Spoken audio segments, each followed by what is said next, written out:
Se ficasse provado que não há inferno, que não há condenação eterna, quantas pessoas ficariam na igreja? Será que você seria um cristão? Em outras palavras, você serve a Cristo firmado em quê? No seu amor ou no seu medo? O seu coração está cheio do medo do castigo eterno ou tomado pelo amor de Deus em Cristo Jesus, que se derrama pelo Espírito Santo? Você ainda vê Deus como um juiz que pune naquele minuto, naquele momento que você erra? Vamos conversar sobre isso? Nós queremos, depois da vinheta, conversar sobre essa temática.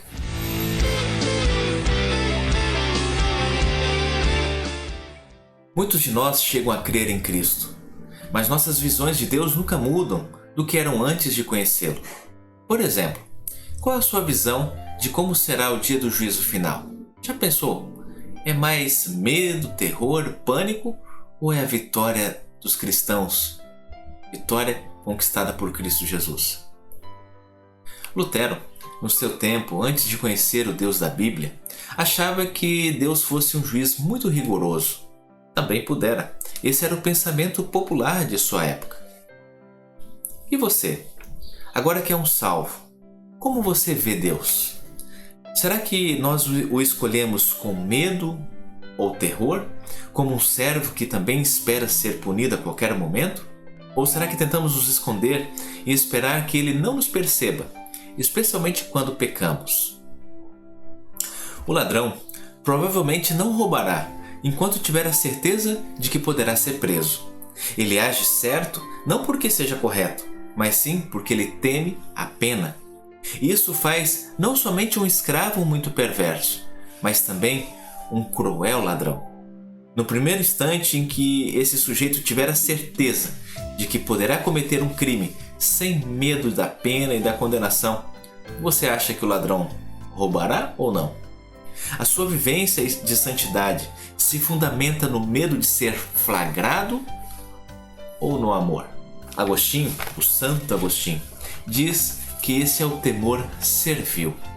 E ele continua dizendo que agimos de maneira muito semelhante a um ladrão, quando o nosso relacionamento com Deus é baseado no medo da lei, da pena, da condenação. E ele diz: não é o amor que arranca a tua concupiscência perversa, mas é o temor que a recalca. Quem sempre é reprimido pelo temor é lobo. Transforma-te em ovelha. Quando deixamos o temor tomar nosso coração, vivemos a vida cristã com um constante medo do castigo, incapazes de amar a justiça e a santidade. Vivemos, em suma, de forma legalista, sem essência, sem vida real, sem compromisso com a vida de Deus. Digo-te, portanto, se Deus não te visse quando fazes algo, se ninguém te convencesse desta ação no tribunal dele, você faria tal coisa? A palavra medo vem do grego phobos. Lembra fobia? Essa palavra significa ser alarmado ou assustado. Existe o medo bom e o medo mau. O medo bom é uma virtude, é a prudência, a cautela, é o medo da segurança. Não permite que arrisquemos demais a nossa vida à toa, mas impõe para nós um limite. Por exemplo, se eu tenho medo de morrer afogado, eu não vou nadar até um alto mar, um mar muito profundo. Se eu tenho medo de altura, eu não vou me arriscar em lugares muito altos e perigosos. O medo nos dá uma cautela. Também, no sentido bíblico, o medo de não ofender a Deus, de não amá-lo como convém, me segura diante dos meus pecados e me ajuda à reflexão para que eu continue fazendo aquilo que Deus espera, porque eu amo a Deus e eu evito então magoá-lo. Mas também tem o medo mau.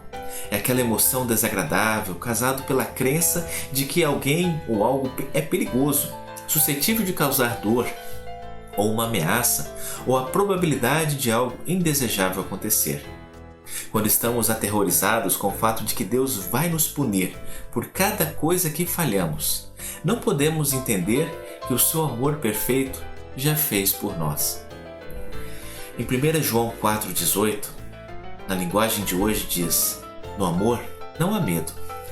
O amor que é totalmente verdadeiro afasta o medo. Portanto, Aquele que sente medo não tem no seu coração o amor totalmente verdadeiro, porque o medo mostra que existe castigo.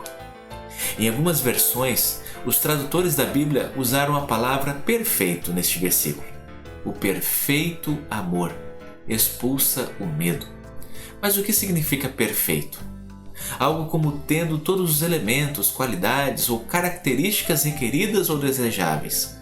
É tão bom quanto possível ser, livre de qualquer falha, de defeito ou condição. Tem uma qualidade impecável. Se olharmos para a palavra grega, o que o texto original da Bíblia nos oferece, a palavra perfeita é a palavra teleios, que significa completa. E teleios nos lembra tetelestai, que é a última palavra que Cristo falou lá na cruz. Nos lembra a obra acabada. A morte de Jesus cumpriu todos os justos requisitos da lei. Quando Jesus morreu em nosso lugar, Deus levou toda a sua justiça, toda a sua ira para Jesus.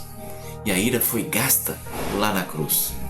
Em Romanos 3, 23 a 26, Paulo diz que Jesus morreu em nosso lugar por causa dos nossos pecados. E ele simultaneamente satisfez as exigências da justiça de Deus e cancelou a nossa culpa.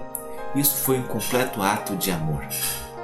Agora, nós não temos que temer. Não precisamos ter o terror de Deus. Deus justo punitivo. As coisas que acontecem em nossa vida não são o resultado de Deus tentando nos fazer pagar pelos nossos pecados. Deus já pagou em nosso lugar. Ele se certificou de que o nosso pecado nunca estaria entre Deus e nós, nem nos impediria de ter um relacionamento de pai e filho. Tudo que temos que fazer é aceitar o que Jesus fez e crer. Voltando para o texto de 1 João 4,18, que diz que o amor perfeito expulsa o medo. Você conhece o amor perfeito? Como ele se parece? O apóstolo Paulo, em 1 Coríntios 13, um famoso texto, diz que o amor ele é paciente, é bondoso. Quem ama não é ciumento, nem orgulhoso, nem vaidoso. Quem ama não é grosseiro, nem egoísta. Não fica irritado, nem guarda mágoas. Quem ama não fica alegre quando alguém faz uma coisa errada, mas se alegra quando alguém faz o que é certo. Quem ama nunca desiste, porém suporta tudo com fé, esperança e paciência. O amor é eterno. Estimado irmão, é este o amor perfeito de Deus. Se parece com esse descrito por Paulo. Ter medo de Deus não é a mesma coisa que o temor de Deus. Há uma grande diferença. Deus não quer que estejamos aterrorizados com Ele. Ele não quer que nos encolhamos com medo dEle. Não somos escravos que não podem olhar para o rosto do seu mestre com medo da punição. Deus nos diz para irmos ousadamente ao seu trono da graça. Isso não significa que possamos correr e fazer o que quisermos. Deus é santo e Ele, portanto, espera que também nós sejamos santos. Como igreja, como povo de Deus. Como podemos respeitar profundamente a Deus? Seguir as suas regras e obedecermos a Ele. Optar pela pureza e não viver como o mundo vive. Não parecermos como o mundo. Não falarmos como o mundo fala. Não agirmos como o mundo age. As coisas que estão bem porque o mundo todo está fazendo, isso necessariamente prova que não são coisas boas a fazermos. Deus tem outros padrões, um padrão com ética e moral muito bem definido. O amor e respeito por Ele nos faz também temer a Ele, respeitar, obedecer às suas determinações. Por quê? Porque é o amor perfeito de Deus, que é impecável, fiel, incomparável, incomensurável, intocado e completo, que nos motiva. Porque Deus te ama. Deus ama você, meu irmão, minha irmã, do jeito que você é. Mesmo com todas as suas falhas, inconsistências, problemas, ansiedades e dúvidas, apesar de tudo isso, o amor de Deus cuida, lança fora o medo. Por isso eu te convido aproximai-vos cada vez mais dele. E à medida que você começa a crescer, a sua fé e o seu relacionamento com Deus começa a crescer e se amadurecer. Você vai começar a entender que o seu amor é permanente. Você não precisa mais ter medo. Tenha fé. Jesus cuida de você. Que Deus te abençoe. Amém.